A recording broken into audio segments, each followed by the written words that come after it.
नमस्ते, मैं हूं किरण पटेल। आप सभी का स्वागत करती हूं अपने यूट्यूब चैनल पर। आज मैं इस भोले बाबा का कजरी गीत लेके आई हूं। आप लोग कमेंट बताना कैसे लगा। पिया काशी चला अब के सवनवा में, भोले के चरणवा में ना। पिया काशी चला अब के सवनवा में, भोले के चरणवा में ना।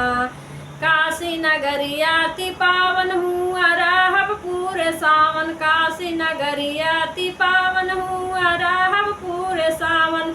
भोले भारी दई है झोली वार दनवा के, भोले के चरणवा में ना। भोले भारी दई है झोली वार दनवा के, भोले के चरणवा में ना।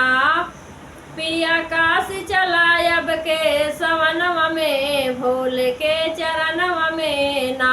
पिया काशी चला अब के सवनवा में, भोले के चरणवा में ना। केहू चंदन लगावे, केहू धतूरा चढ़ावे, केहू चंदन लगावे, केहू धतूरा चढ़ावे।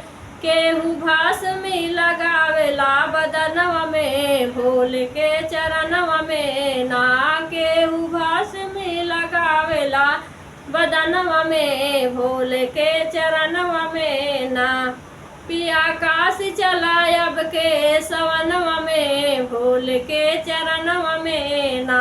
पिया काशी चला अब के सवनवा में, भोले के चरणवा में ना। बाबा द्वारे भीड़ खूब बेल पाती सब पूजय, बाबा द्वारे भीड़ खूब बेल पाती सब पूजय। केहू जलवा चढ़ावे ला गगरवा से, भोले के चरणवा में ना। केहू जलवा चढ़ावे ला गगरवा से, भोले के चरणवा में ना। पिया काशी चला अब के सवनवा में, भोले के चरणवा में ना। पिया काशी चला अब के सवनवा में, भोले के चरणवा में ना। केहू आरती गावे, केहू घंटा बजावे, केहू आरती गावे, केहू घंटा बजावे। केहू भांगिया पियावे ला कटोरवा से, भोले के चरणवा में ना। केहू भांगिया पियावे ला कटोरवा से, भोले के चरणवा में ना। पिया काशी चला अब के सवनवा में, भोले के चरणवा में ना।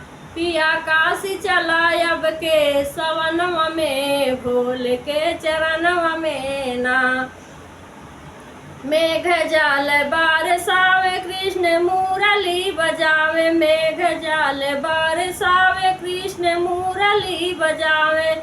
भक्त लीन बाटे भोले के भजनवा में, भोले के चरणवा में ना।